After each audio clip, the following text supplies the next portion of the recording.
I'm dealing with the stockbrokers and forecasters almost in one category because, like I told you, in the stock market at least, most of the forecasting comes from either the stockbroking firms themselves or people very close to the stockbroking firms. Warren Buffett says, we have long felt that the only value of stock forecasters is to make fortune tellers look good. The fortune tellers also operate on the same principle. They may make 10 predictions. On the average, 6 or 7 may go wrong, 2 or 3 may go right. Actually, the success ratio is much lower than that. Even if only 1 out of 10 goes right, undue publicity will be given to the one that went right. And suddenly the person is a great man, especially if that prediction that went right had something to do with a very newsworthy event, like the assassination of someone, or some other winning of an election, or something like that, which receives wide publicity. Then suddenly someone is resurrected as some kind of prophet. This person predicted it. Nobody is willing to go back into, let's take the last 10 years, what were each year, each month, what were the major predictions made.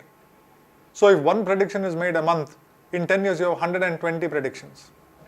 Now let us analyze how many went correct, how many went wrong, what is the percentage of success, because a coin flipping contest will give you a percentage of success of 50%.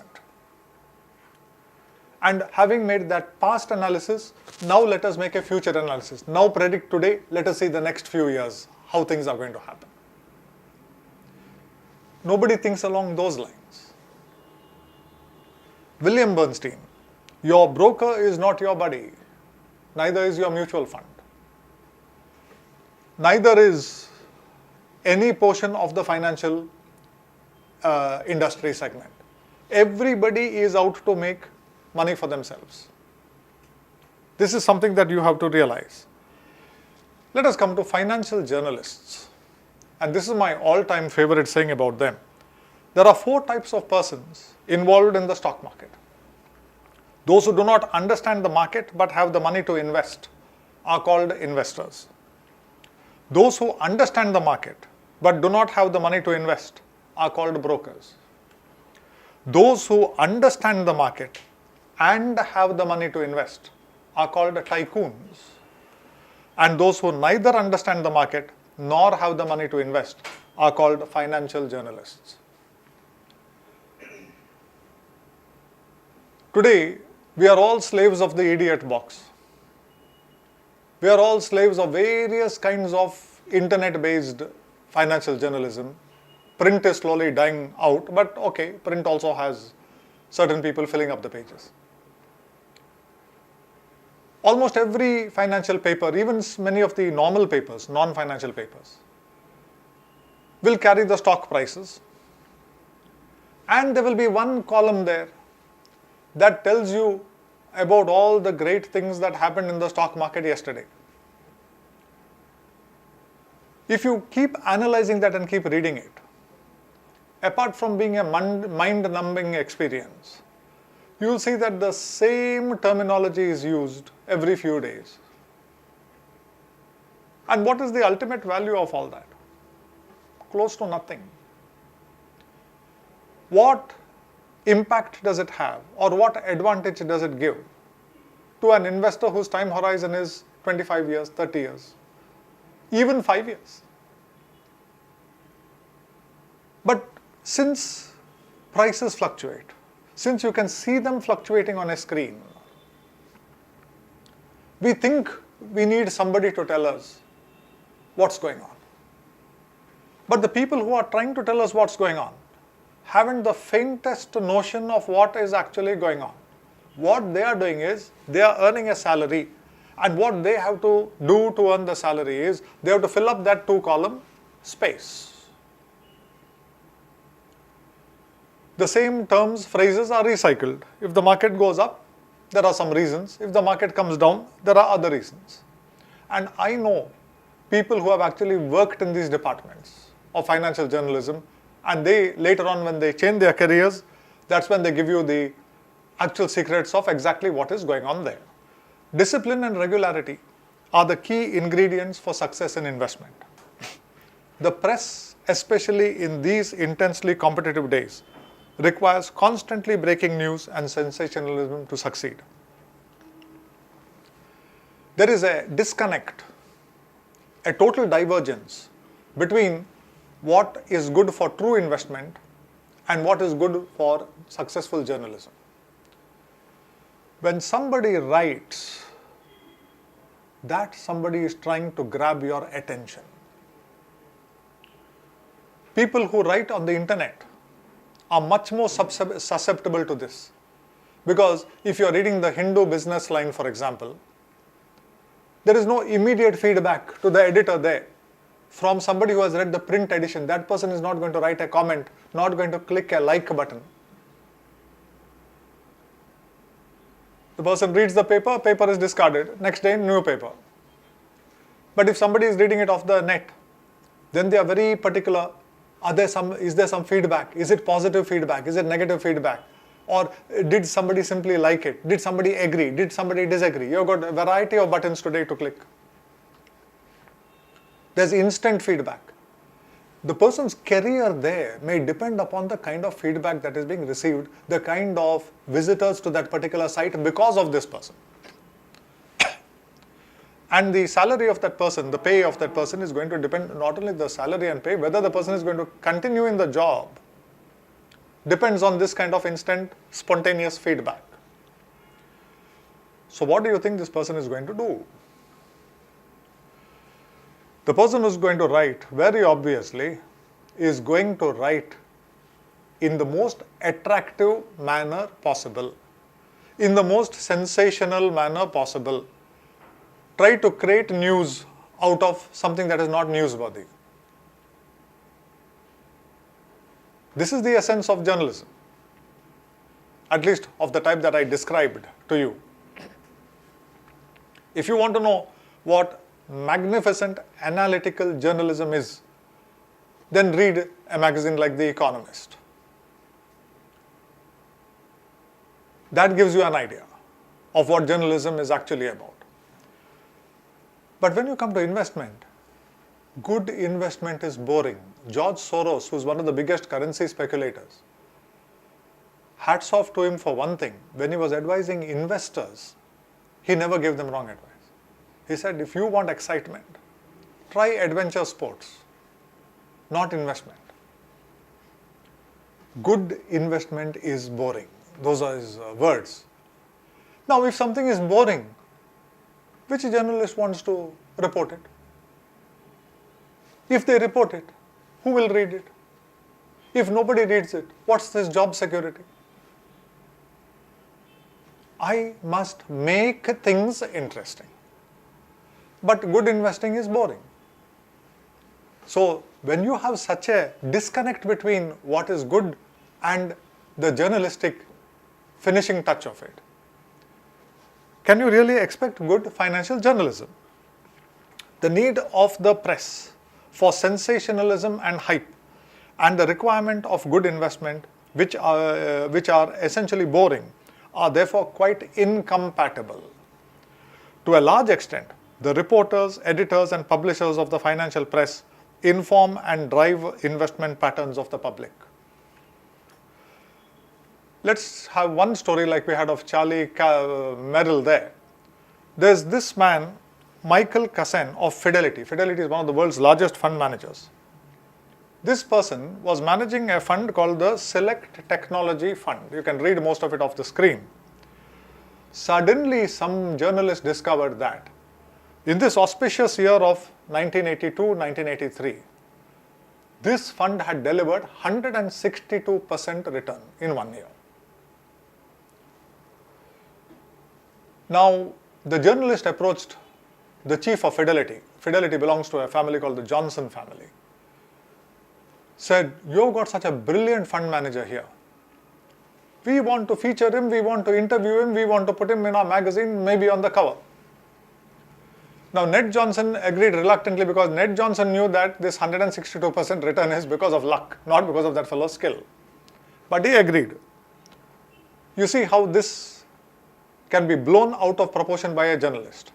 So what happened? Within weeks of Money's hyped up story, the Select Technology Fund's assets trebled to $650 million. Money started pouring in. This is a gold mine. It must have been some 200 and odd million dollars. It goes 3 times. And for those days, a very huge sum. Now the fund manager himself he hesitated, he got scared of managing such a large portfolio of funds. But suddenly they increased his pay packet because now you are a star, you see. So you have to behave like one. So your pay packet goes up, incentives go up. That got him going. The assets of the Select Technology Fund rose to an astounding $1 billion. That is nearly 5 times of what it was before the story. See how the press was able to give it that kind of hype and suddenly start a fire. In 1984, the party ended.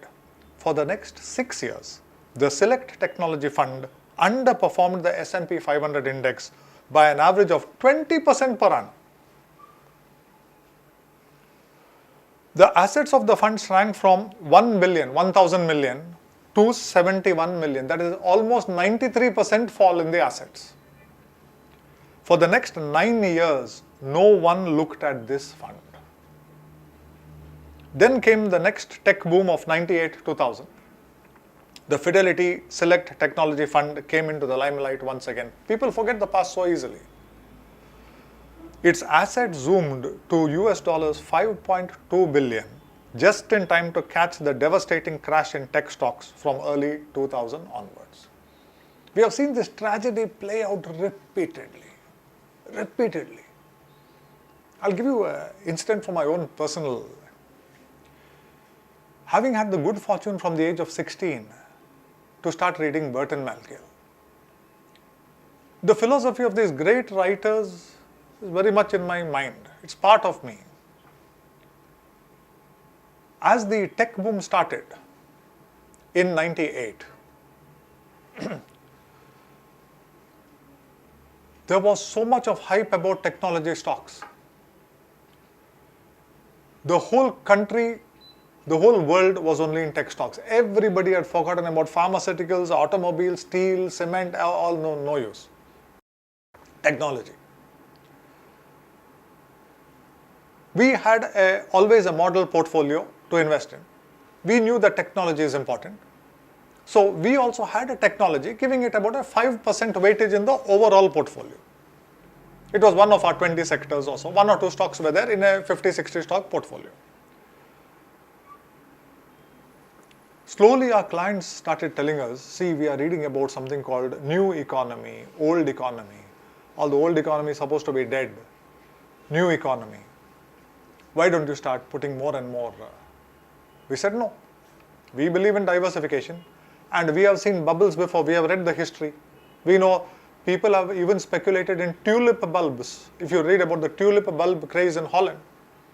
At that time, it started in Amsterdam. And the Dutch in those days were supposed to be very level-headed people. Not easily the type of people who would fall for excitement or hype. And in that kind of a country, a humble flower, a tulip bulb was considered as a very big investment. A very valuable investment. And the price of these bulbs had skyrocketed and people were trading in them. And then came a devastating crash that bankrupted everybody. So we have read about so many different types of fads, bubbles. We agree technology is an important sector. If you see our equity portfolios prior to 96 or 97, there were no tech stocks there at all. But we did put a couple of stocks, but 5% of the whole portfolio. There were even clients, a few of them, who left our office because of our refusal to do this. We said, fine. But let me tell you, by the time early 2000 came, we had already been in the stockbroking business for 15 years. We had read a good deal of the good books. We ourselves, let me admit, began to wonder, are we wrong? That was the kind of hype That was the kind of hype generated. 15 years of experience, all the good books behind us. We have been reading for close to 20 years. By then, by 2000. And we ourselves had a doubt. So, we tried to think our way out of the situation. Are we doing something wrong? Has there been this kind of a shift? Are we wrong? Should we increase the number of tech stocks in our portfolio? Whenever these books used to come out, we would always buy the latest editions of the books and read them. If Burton Malkiel new edition is bought. Somebody else new edition is bought. There also they were mentioning a few paragraphs about the tech stocks. We read that Warren Buffett, although he is a personal friend of Bill Gates, had not invested $1 in the technology industry because he could not understand it. John Bogle was only talking about very, very wide diversification. His diversification was buy and hold a total US stock market index fund with all the stocks in the US market. Burton Malkiel was only talking about diversification. Anybody good was talking about that. So we came to a conclusion. We will stick to diversification. Not knowing whether it is right or wrong. Please understand this. We do not know whether diversification is right or wrong. In view of this whole new magic of the internet, email, all those things were new concepts from the early 90s onwards. We don't even know whether some new miraculous age in history has come into being. But we will stick with diversification because the reason that we selected was very simple. If we are wrong, then we are in good company. Why? Warren Buffett, John Bogle, Burton Malkiel, Benjamin Graham, all these people also have to be wrong. So we would rather be wrong in the company of these great people than be wrong in the company of the speculators who want to get into technology. And we said nothing doing. Clients can leave. Those who don't want, you do your own thing or shift your accounts. Surprisingly, even with just 15 years of experience, the overwhelming majority of the clients continued to be with us. And in the year 2000, in the 1 year, 1.5 years, 2 years, the recession lasted almost 3 years, a little more than 3 years, 3.25 years. In that period, repeatedly we were rewarded because people come back and tell us, we wanted to do something, you all said no. And that's why the diversified portfolios also fell in the market, but nothing like the 80, 90, 95% portfolio values wiped off. And it's not just the portfolio values wiped off. Please note this. Somebody has got only tech stocks. They have invested 10 lakhs. 10 lakhs has become 1 lakh. Now the man comes and tells you, I'm prepared to invest. Can I average? What are you averaging? You're averaging an undiversified portfolio. You're putting more money into tech. We cannot say put. Whereas another person who had a diversified portfolio, that person's 10 lakh did not fall to 1 lakh. The markets fell by 50% at the peak. So 10 became 5. If that person comes and says, see, my diversified portfolio has fallen from 10 to 5, what should I do? Immediately invest again. Why? You're investing once again into a diversified portfolio. You see the difference? Even as an advisor, 10 has become 1. I have no guts to tell him to put there. In fact, it is wrong of me to do it. Yeah, average those same stocks again. They can go to 0. Some of them did go to 0. But a diversified portfolio, yes, boldly I can say, in fact, beg, borrow or steal, but add to your portfolio now. This is the time. 50% opportunities do not come often. So this is the advantage of remaining with somebody, with the great people, rather than getting into this kind of a situation. One of the finest thinkers we have today in finance is Nassim Nicholas Taleb. He writes in the US. His books are not very easy to read. His books are not very easy, but worth making the effort, because his mind is so agile and flexible that same style comes into his right, jumps from one point to the other, does connect them, And the writing is not difficult. In fact, it's very entertaining. But you have to make a little bit of effort to understand his books, and well, you will be rewarded. You will be rewarded in one thing that we badly need in India. You will learn to think differently. We are all very rigid in our thinking because our education system makes us like that. But you want to think differently, you want to think independently, you want to see how a great thinker thinks. You must read Nassim Nicholas Taleb. What he says is, there is a category of people, generally finance academics, who instead of fitting their actions to their brains, fit their brains to their actions. These people go back and unwittingly cheat with statistics to justify their actions. This is what is repeatedly happening in the financial services industry. I remember one financial journalist who wanted to ask my opinion on something. Every 3 to 5 years without fail, you will come across 2 types of articles in the same newspaper. One will publish newly discovered findings.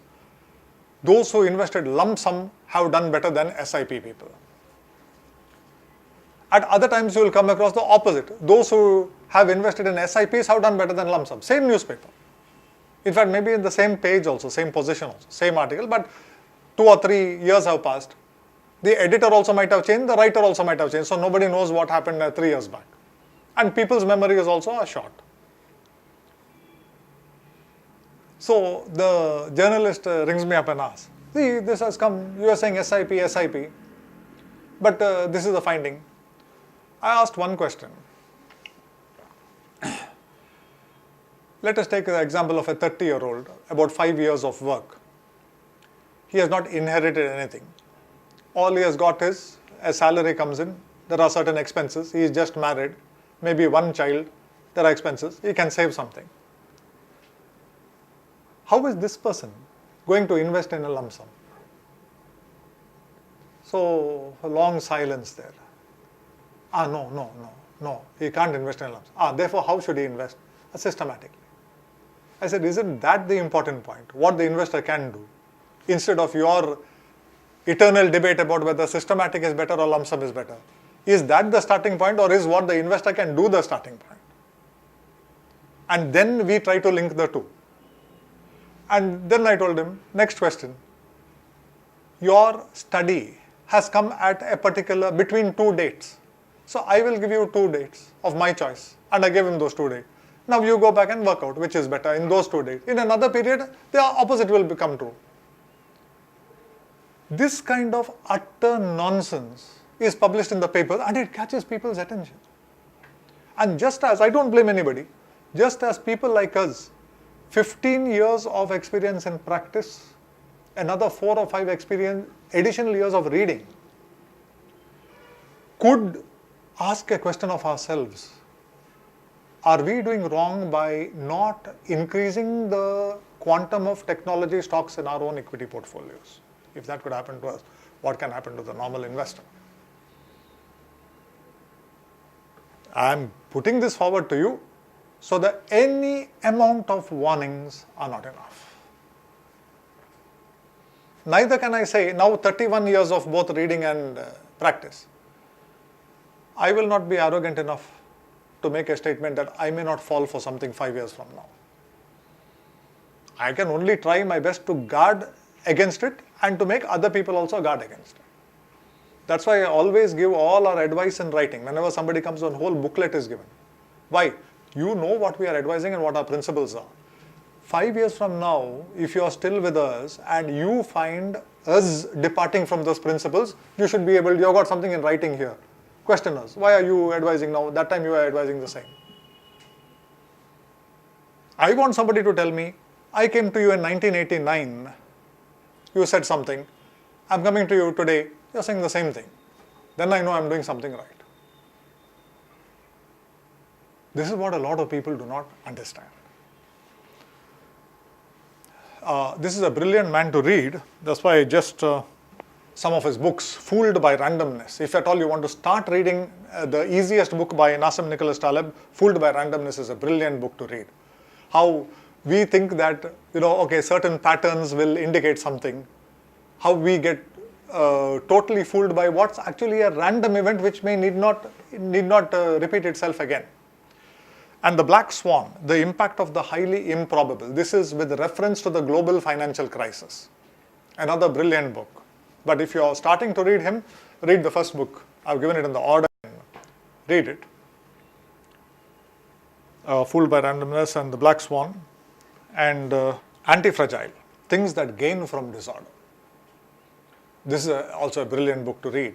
I mean, how a genuine investor should welcome more uncertainty, more fluctuations, greater disorder, because only genuine investors can benefit from such situations. Any long-term SIP person, say 10 years or more, will know that if I did my SIPs into equity during a decade where there were no great fluctuations in the stock market, I get X amount of return. But if I did my SIPs in 10 years where there were one, or if I'm lucky, two global financial crises and lot of other political and economic uncertainties and convulsions, in short, much greater volatility in stock prices, I end up with much better averaging. Okay, so these Things That Gain from Disorder, it's a lovely book to read.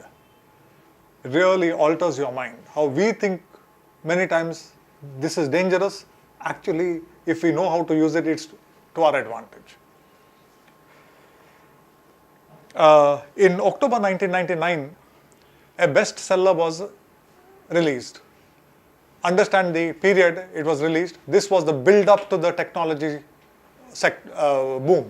The technology, not boom, I'm sorry, it was a bubble.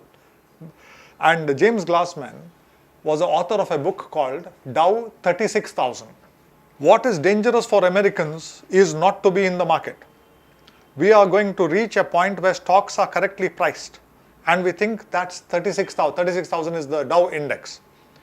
It's not a bubble, far from it. The stock market is undervalued. At the most dangerous time, this person was writing this. So now let's check his facts. In January 2000, when he wrote this book, the index was much lower. It might have been about 8,000 or so. From there it went up. Everybody thought he was right. But he had predicted 36,000. In January 2000, it touched 11,722 points, the Dow. In October 2002, it had fallen to 7,286. Now, since he wrote the book, almost 17 years have passed. After 17 years of his book, the index yesterday, the Dow Jones Industrial Average, is 17,865 points. This is one of the highest. It has never touched 20,000, forget 36,000. So, as somebody said, I think on the internet, there were a lot of jokes about this later on. James Glassman was absolutely correct. The Dow will touch 36,000. He did not say when. One day it will touch. But in the 17 years since the book was published, forget 36, it has not touched 20.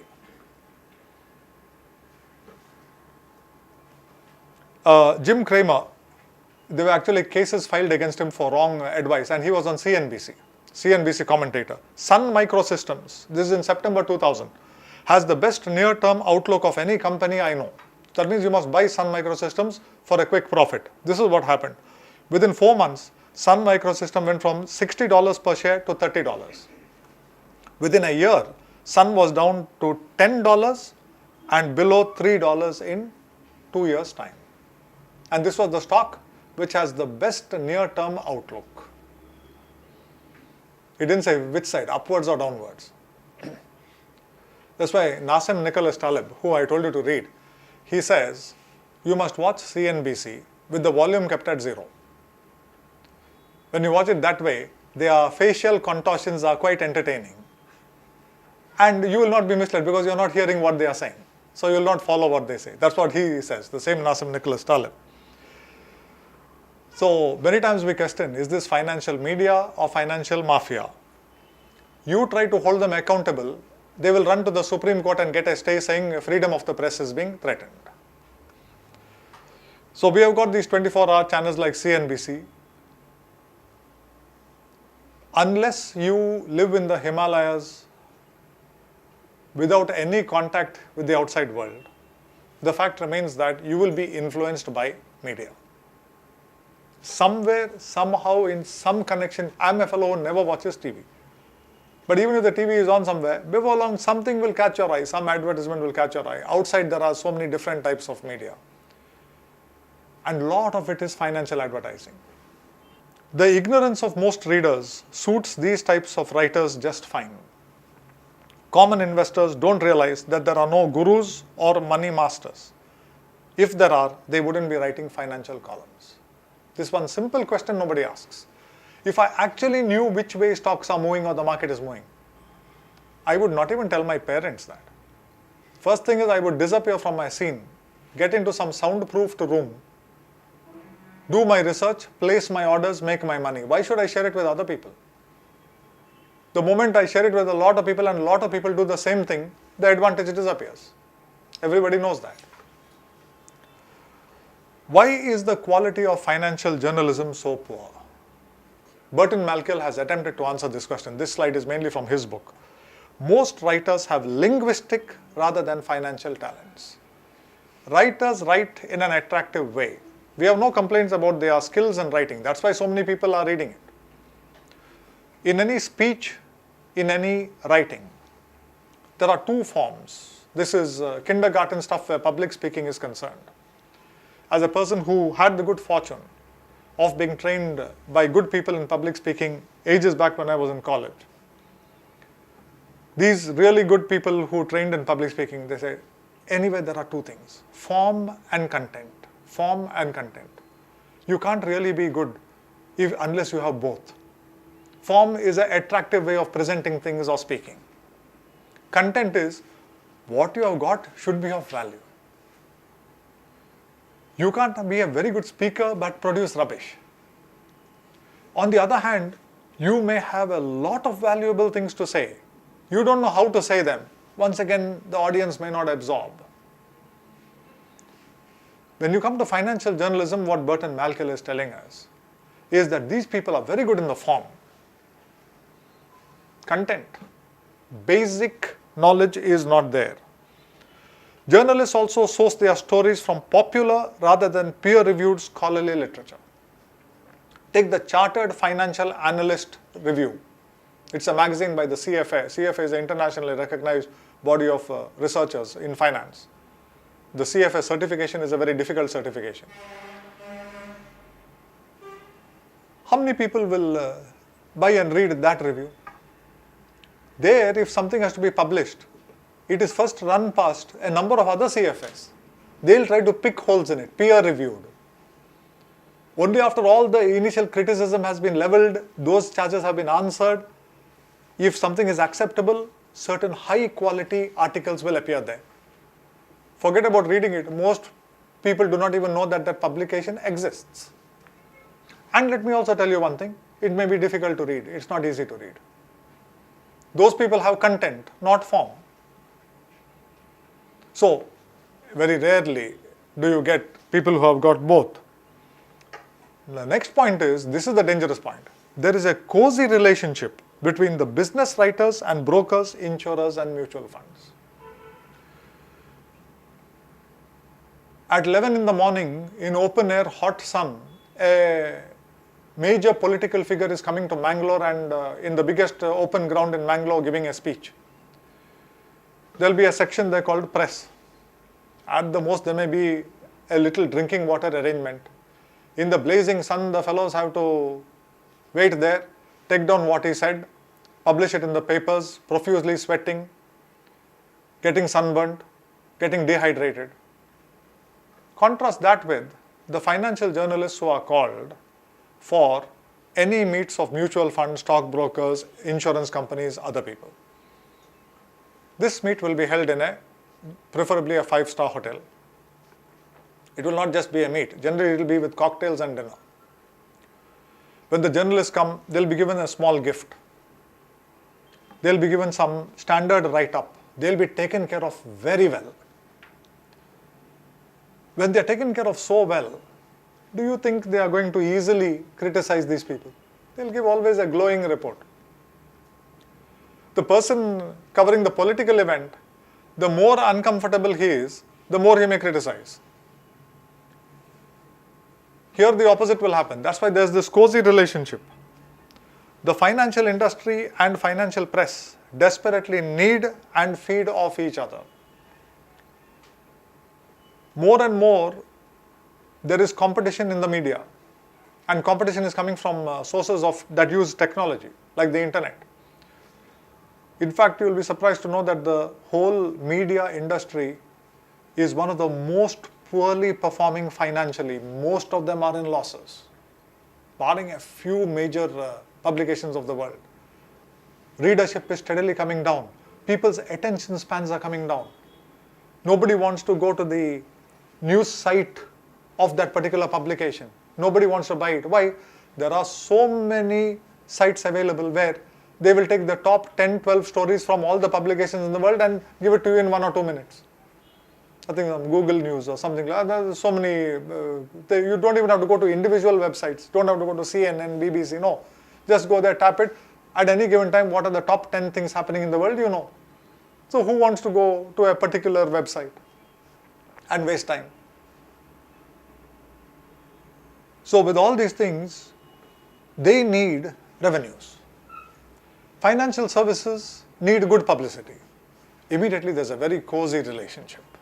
This is another thing that we have to understand. Just as there are very few good books ever written on finance and investment, there are very few good financial journalists. I have mentioned some names here, both outside India and in India, just so that if at all you come across some articles by these people, you could always take the trouble to read this. Also, just to very briefly, Jason Zweig was the only writer given permission to update Benjamin Graham's classic book, The Intelligent Investor, because Benjamin Graham died in 1976. From 76 for the next more than 2.5 decades, there was nobody to update that book. And the trust, that is his legal heirs, the people who owned the rights to that book, they were very selective in picking somebody. Somebody had to be really good. Jason Zweig was selected.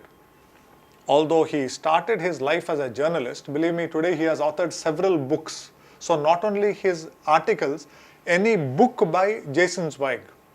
In fact, one of his finest books, if you are interested in the psychology of investing or behavioral economics, the name of Your Money and Your Brain. Very good book by Jason Zweig. Jane Bryant Quinn. By this lady, any article on finance worth reading.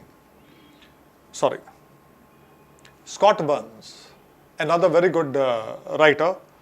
Rana Farohar writes for Time magazine, and if you just go to the Time magazine 1 or 2 issues back, she has written a book about the state of capitalism in the world today. What is wrong with it? How to set things right there. About 6 or 7 pages of Time magazine. Brilliant piece. One of the finest articles I've ever read in the recent past. I subscribe to these, but I have very little time for reading those kind of things. The only magazine that I read cover to cover is The Economist. That is cover to cover.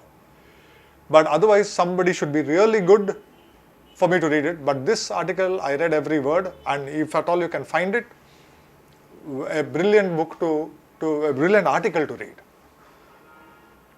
Jonathan Clements, he is also an author of books. Most of these people are not just journalists. They have written very good books that are very readable.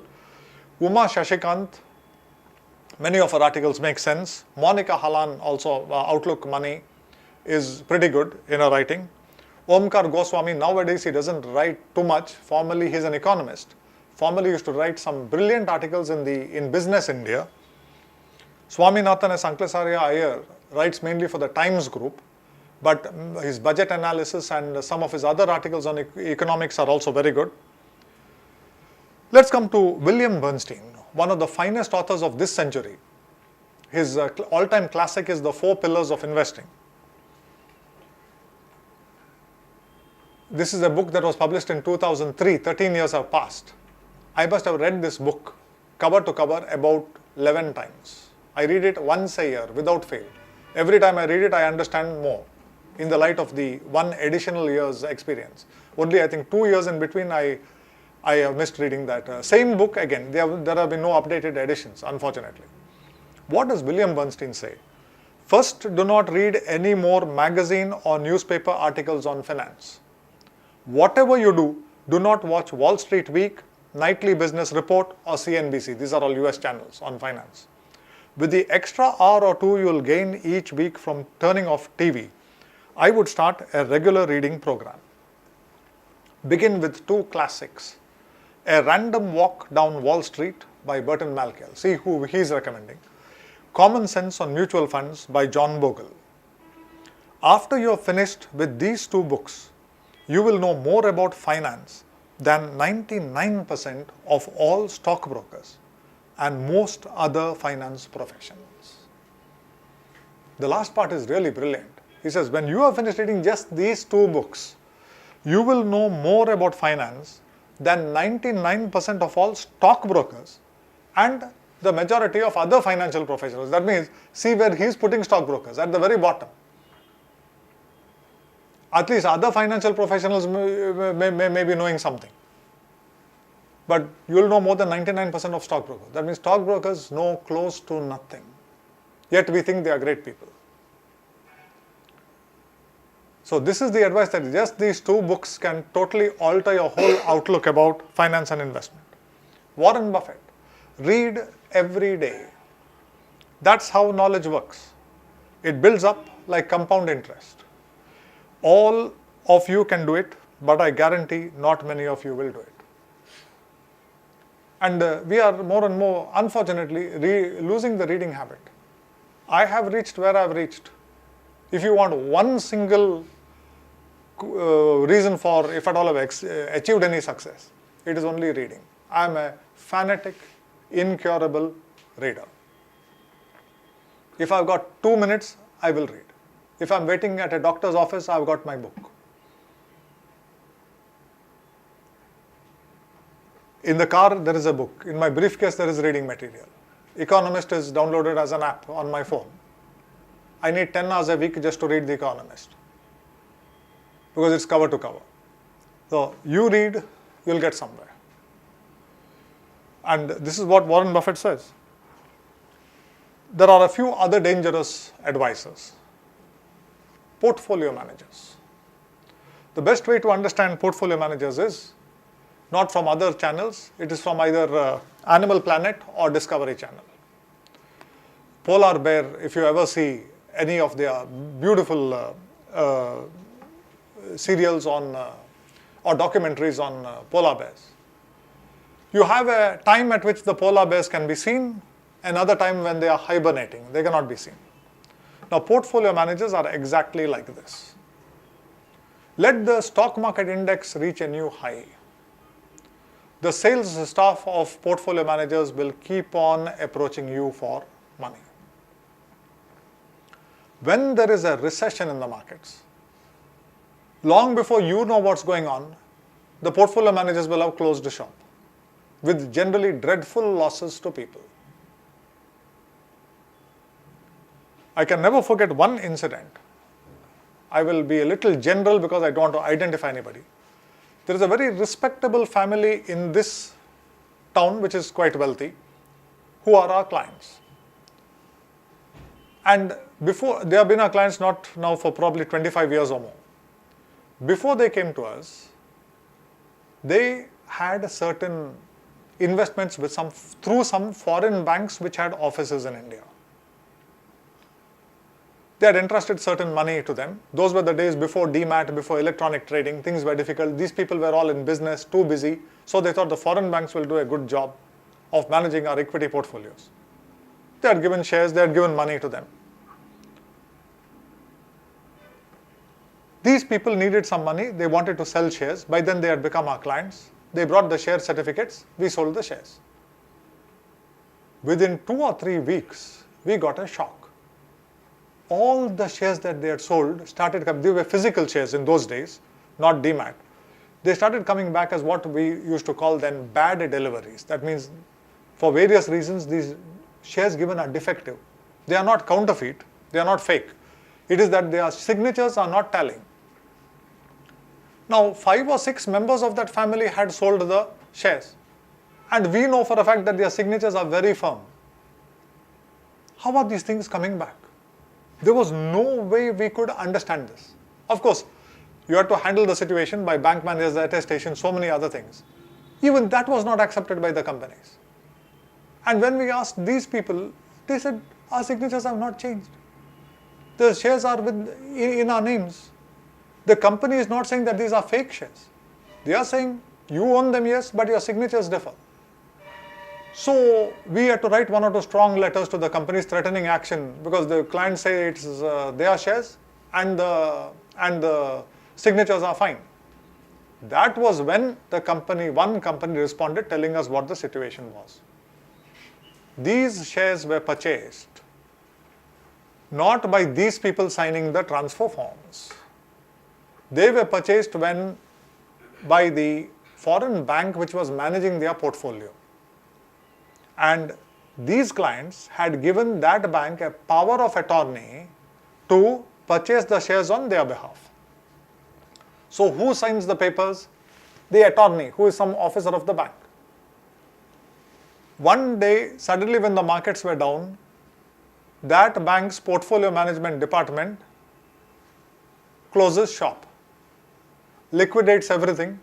Did not liquidate, closed shop. Whatever shares had been bought for various clients were simply returned to them in such a headless manner. The so-called efficient foreign bank had not even bothered to realize that we are just sending share certificates to them by courier. It is not their signatures that are appearing there. It is we have purchased it under power of attorney. What they should have done was told these people first cancel the power of attorney. That cancellation should have been intimated to the companies. Then the correct signatures of these people had to be recorded with the company. Then all this problem would not have happened. It took us almost 6 months to solve this problem. So this is the kind of headlessness that you see with various other professionals.